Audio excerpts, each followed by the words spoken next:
Hello everyone, welcome to my channel do to study. तो आज हम पढ़ेंगे आईसीएसई क्लास 10 सिविक्स का चैप्टर 4 द सुप्रीम कोर्ट। इस चैप्टर पे ये मेरा दूसरा वीडियो है, यानी कि पार्ट 2। पार्ट 1 वाले वीडियो में मैं आपकी सिलेबस में जो पोर्शंस मेंशन है, like composition of Supreme court, appointment of जजेस इन supreme court, then qualifications to become जज of Supreme court, then jurisdiction and function से ओरिजिनल जुरिस्डिक्शन, इतने सारे टॉपिक्स में पार्ट 1 वाले वीडियो में कवर कर चुकी हूँ। आज की वीडियो में हम कवर करेंगे appellate jurisdiction, advisory jurisdiction, revisory jurisdiction, judicial review and court of record. Okay, ये सारे फंक्शंस को आज की वीडियो में हम कवर करेंगे। अब इसी चैप्टर से रिलेटेड और एक वीडियो आएगा पार्ट 3, जिसमें मैं आपको रिट्स के बारे में बताऊंगी, WRITS, रिट्स के बारे में। ओके, तो उसमें थोड़ा कंफ्यूजन रहता है, इसी वजह से मैं उसके लिए सेपरेट वीडियो बना रही हूँ। ओके, तो सुप्रीम कोर्ट से रिलेटेड थोड़ा डाउट्स रहता है, थोड़ा कंफ्यूजन रहता है, थोड़ा डर लगता है ये चैप्टर से, but once you see all the 3 videos I can assure you कि आपको इस तरह के डाउट्स और कंफ्यूजन नहीं रहेंगे, because I am going to explain you everything in detail.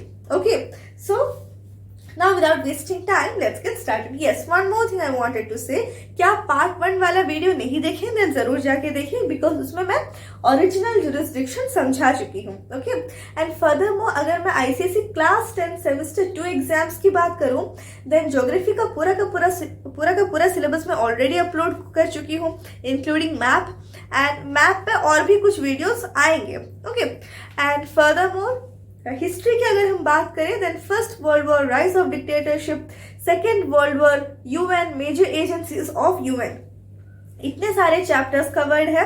नैब पर वीडियो जल्द ही आएगा। और अगर सिविक्स की बात करें, then president, vice president of India, prime minister and council of ministers, ये दोनों चैप्टर्स ऑलरेडी अपलोडेड है, और अभी मैं सुप्रीम कोर्ट भी अपलोड कर रही हूँ, इसका पार्ट 1 ऑलरेडी अपलोडेड है। Okay, so this is the status. Okay, so once we cover the syllabus I will come up with question bank, and इस तरह की चीजें हम प्रैक्टिस करते रहेंगे। Okay, so now let's get started.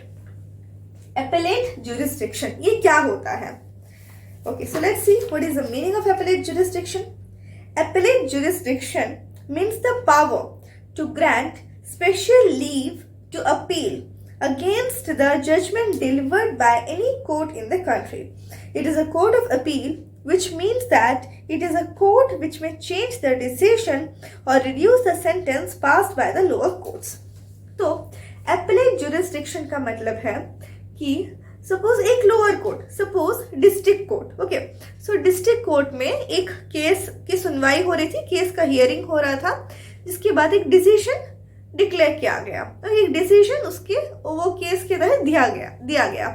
But जो persons ये केस, जो पर्सन के अगेंस्ट वो डिसीजन दिया गया, उन्हें वो डिसीजन से, जो सबऑर्डिनेट कोर्ट दिए हैं, जो डिस्ट्रिक्ट कोर्ट दिए हैं, वो डिसीजन से वो लोग सहमत नहीं थे, then they can file an appeal, then they can give an appeal, and और यू कैन से कि देन वो क्या कर सकते हैं, यही केस को लेकर वो हाई कोर्ट में जा सकते हैं, अपील के साथ वो हाई कोर्ट में जा सकते हैं।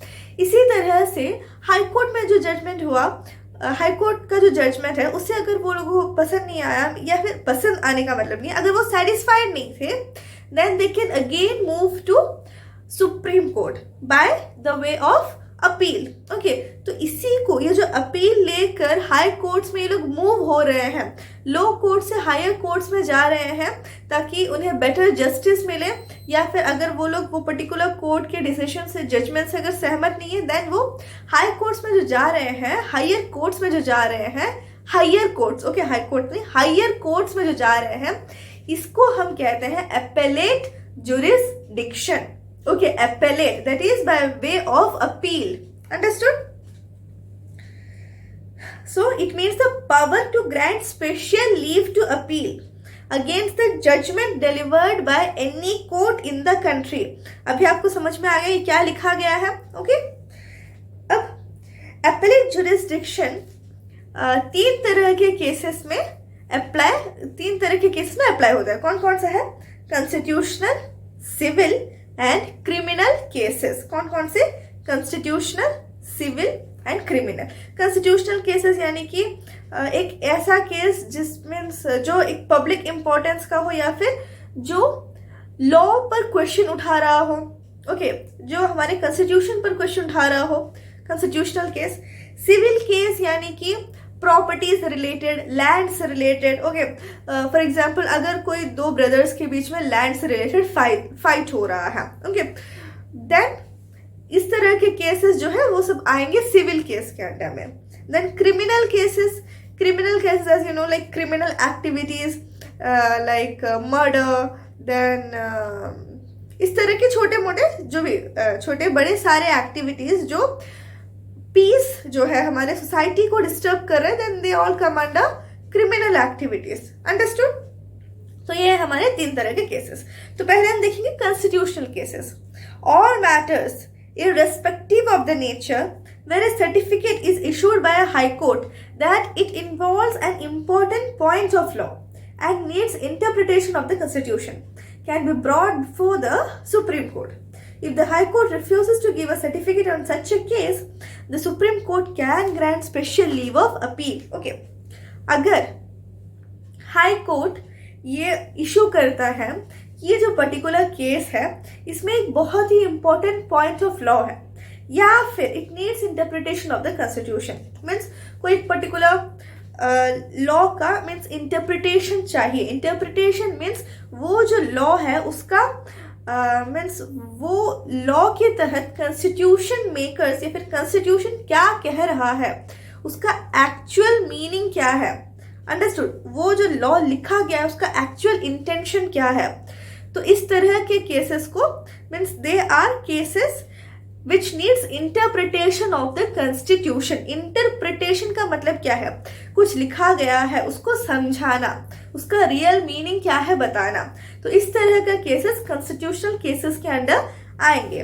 और इस तरह के केसेस अगर हाई कोर्ट सर्टिफाई करता है कि हाँ ये इस तरह का केस है जिसमें कॉन्स्टिट्यूशन का इंटरप्रिटेशन जरूरी है या फिर इसमें एक बहुत ही इंपॉर्टेंट पॉइंट ऑफ लॉ है, अगर हाई कोर्ट सर्टिफाई कर देता है अपील के लिए, मीन्स अगर एक्सेस ग्रांट कर देता है, then such cases can go to Supreme court.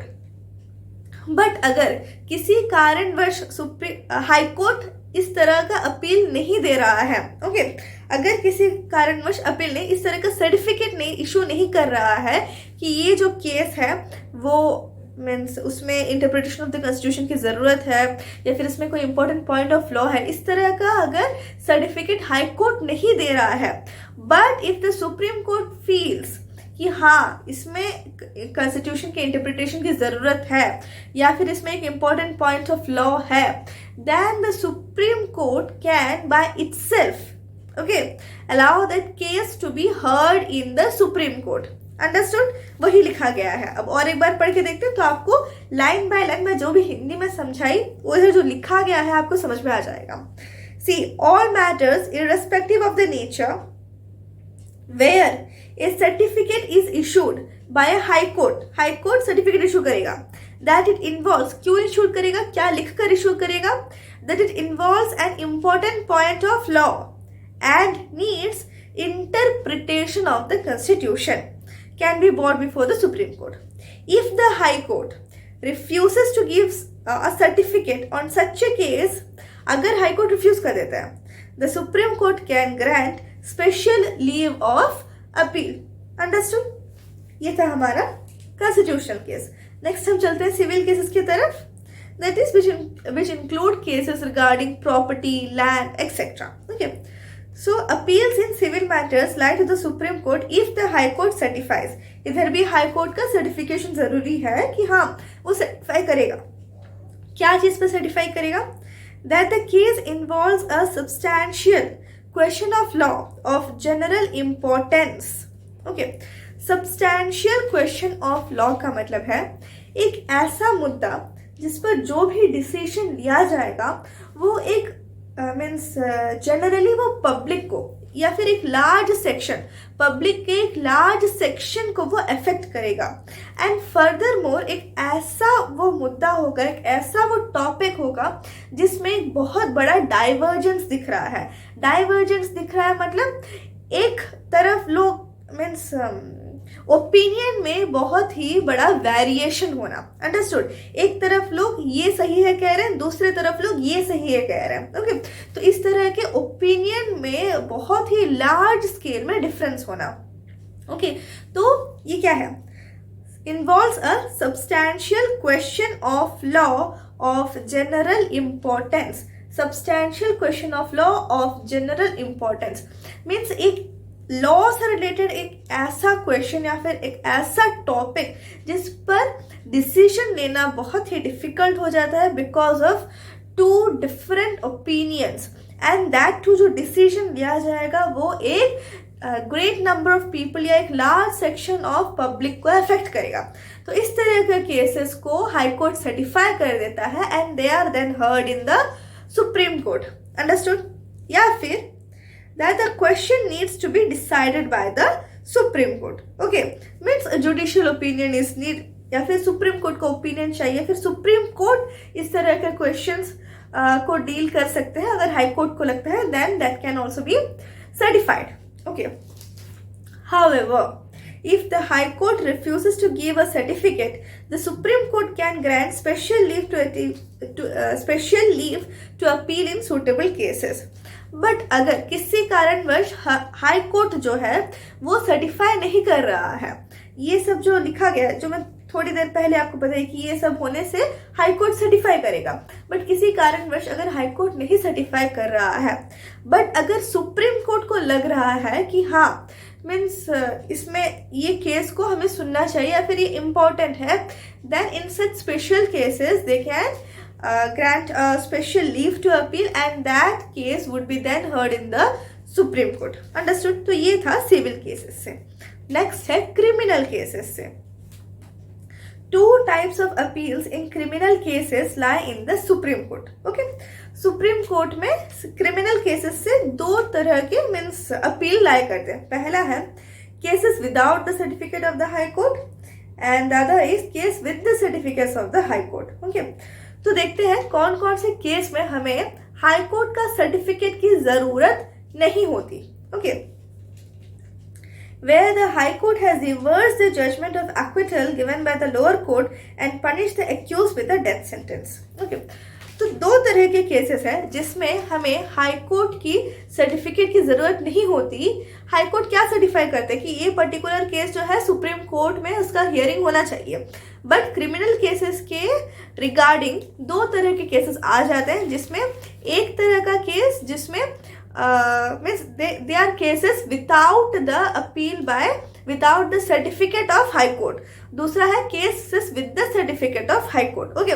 Cases with the certificate of high court बाद में बात करेंगे, पहले हम बात करेंगे ऐसे कौन कौन से केसेस हैं जिसमें इवन इफ हमें हाई कोर्ट से अगर हमारा केस इवन इफ हमारा केस जो है अगर वो हाई कोर्ट सर्टिफाइड नहीं किया है then also that can be heard in the Supreme Court.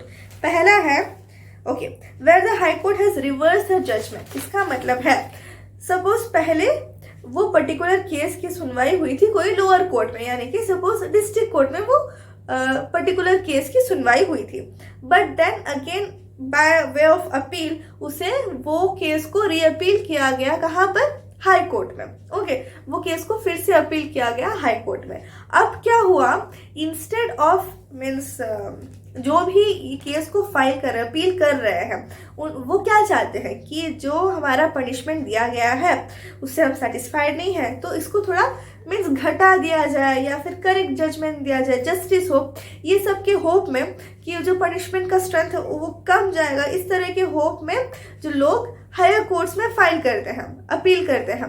But अगर ऐसा नहीं हुआ और लोअर कोर्ट जो means district suppose district court दिया है 10 years ऑफ इम्प्रिजनमेंट, बट जब वही केस जब हाई कोर्ट में आया देन पनिशमेंट का सीवियरिटी बढ़ गया और अगर उसी केस के लिए डेथ पनिशमेंट दिया गया, डेथ पनिशमेंट, ओके। देन इस तरह के केसेस सुप्रीम कोर्ट में, इस तरह के केसेस की सुनवाई सुप्रीम कोर्ट में डायरेक्ट हो सकता है। अंडरस्टूड? अब मैं और एक बार पढ़ रही हूँ तो आपको बेटर समझ में आएगा।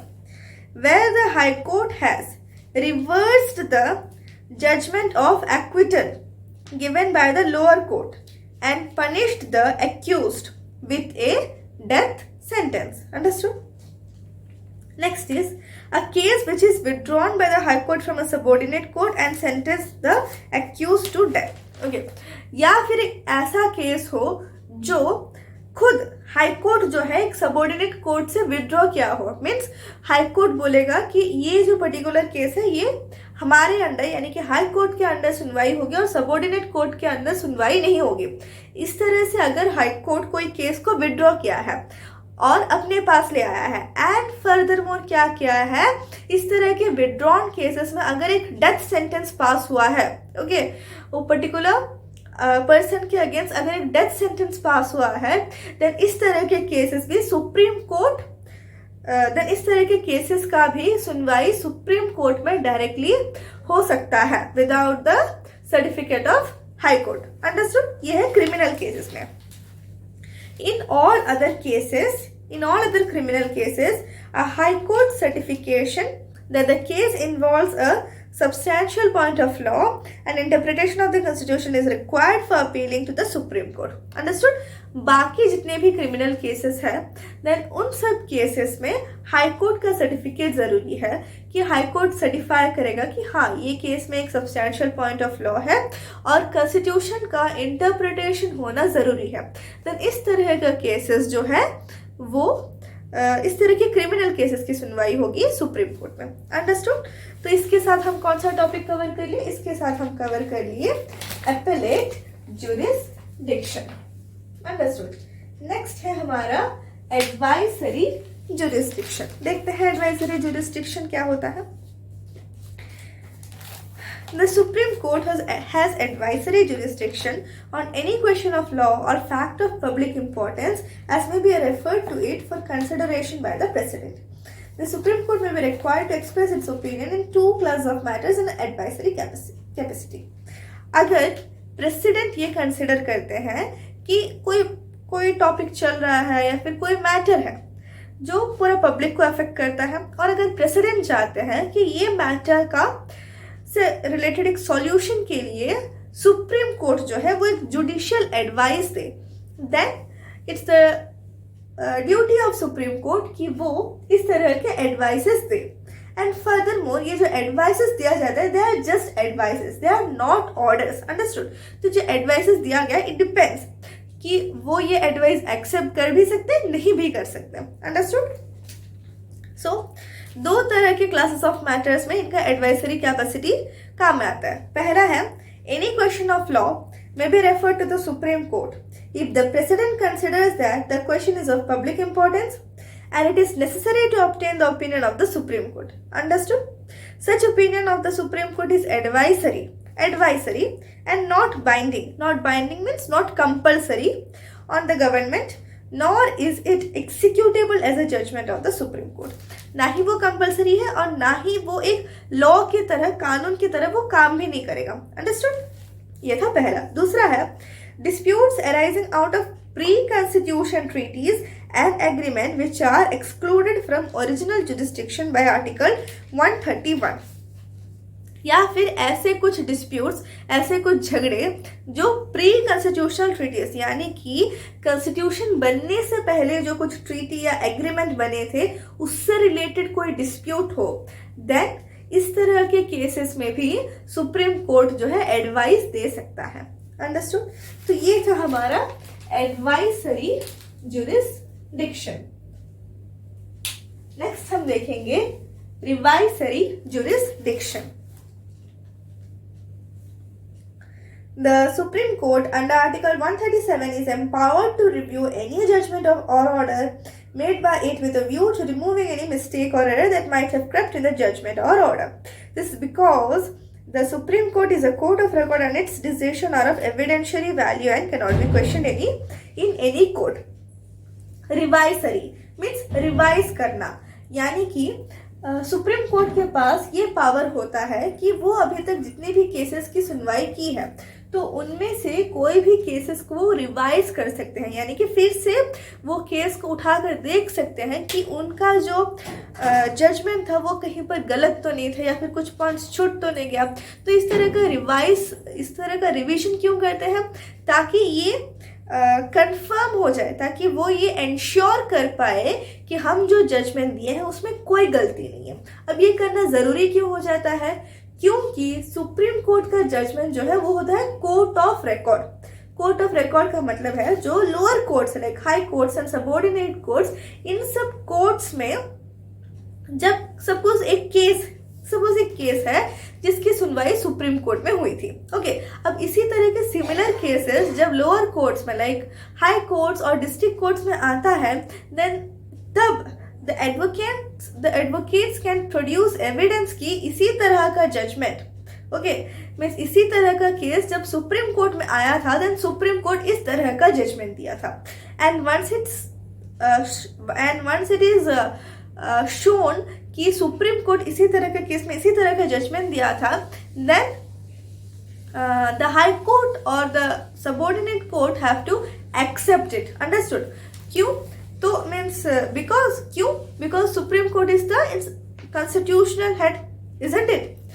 Means sorry, not constitutional, because Supreme Court is the head of the judicial system in India. Understood? तो इसी वजह से सुप्रीम कोर्ट का जो भी केस है वो मीन्स उसे एग्जाम्पल के तौर पर लोअर कोर्ट्स में यूज किया जाता है। तो इसीलिए सुप्रीम कोर्ट चाहता है कि उसके जजमेंट में, उसके डिसीजन में कोई गलती ना हो, जिसे इंश्योर करने के लिए वो जो जजमेंट्स है उन सबको रिवाइज करता है। Understood? With this you understood what is revisory jurisdiction. Next हम देखेंगे जुडिशियल रिव्यू। जुडिशियल रिव्यू क्या होता है? The Supreme Court is the interpreter of the Constitution and its decision is final.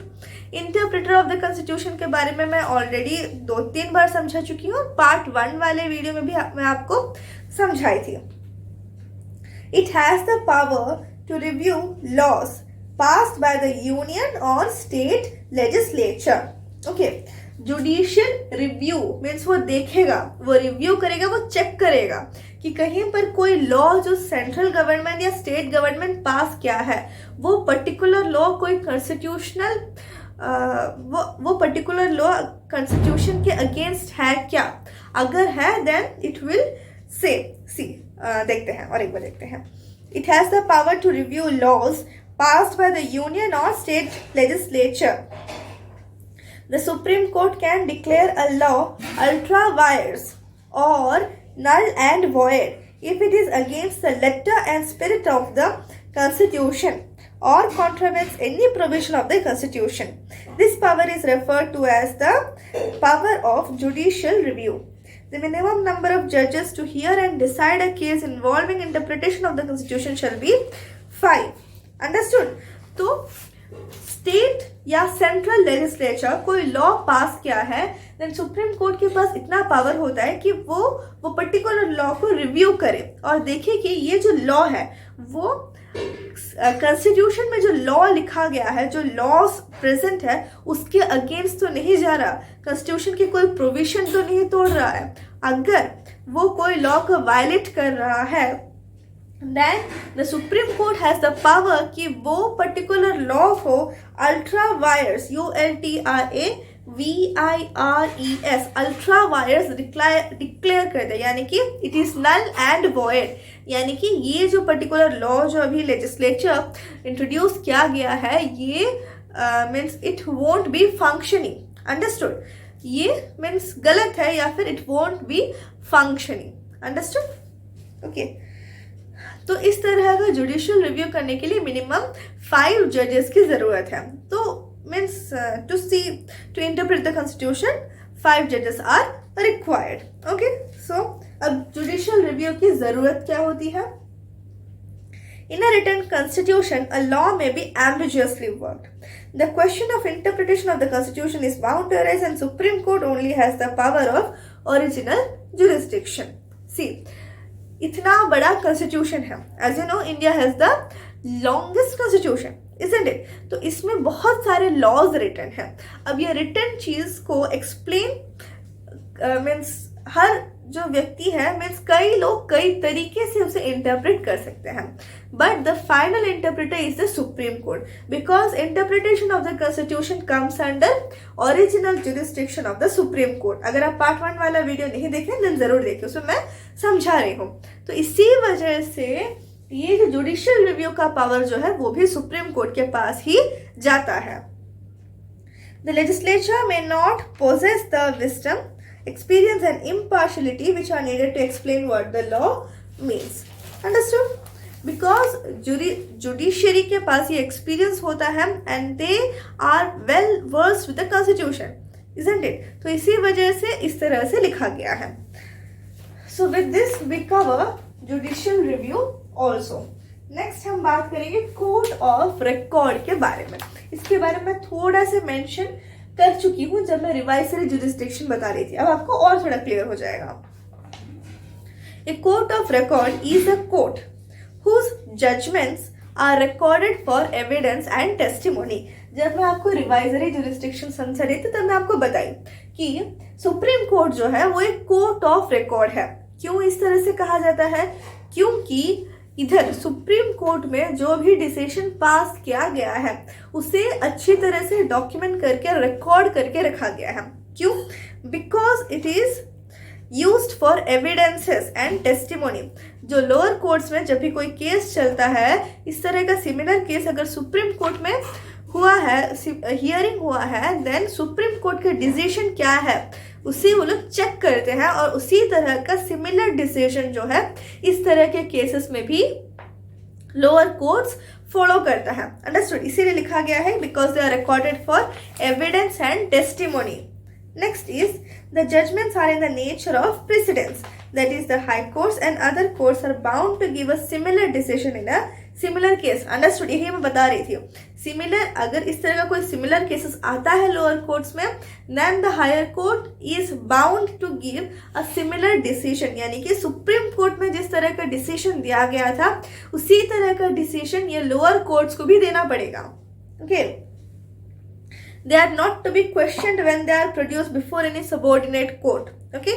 The subordinate court don't have the power to question कि इस तरह का judgment supreme court क्यों दिया। Understood?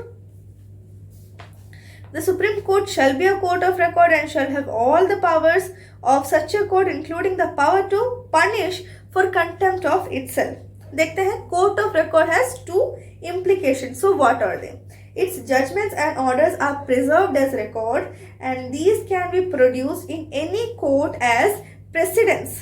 Understood? इतना आप समझ गए? Precedents का मतलब है evidence. कोई भी कोर्ट में सुप्रीम कोर्ट का जो डिसीजन था उसे एविडेंस के तौर पर सबमिट किया जा सकता है, प्रोड्यूस किया जा सकता है। Next is if a person commits a contempt of court, the court has the authority to punish him. No authority can deprive the court of this right. Means अगर कोई पर्सन कोर्ट को disrespect कर रहा है, contempt करने का मतलब है डिसरेस्पेक्ट कर रहा है या फिर डिसोबे कर रहा है, यानी कि कोर्ट कोई ऑर्डर दिया है उसका फॉलो नहीं कर रहा है, then it is contempt of court. Then the court has the power to punish that particular person. Understood? तो ये है दो इम्प्लीकेशन कोर्ट ऑफ रिकॉर्ड के अंदर। Okay, so with this we cover all the jurisdiction and functions of the Supreme Court. Next क्या बाकी है? Next बाकी है हमारा रिट्स, और रिट्स को मैं डिटेल में जैसे आपके पास और कोई डाउट ना बचे तो डिटेल में मैं नेक्स्ट वीडियो में यानी कि पार्ट 3 में बताऊंगी। Okay, so till the next video keep studying and bye bye.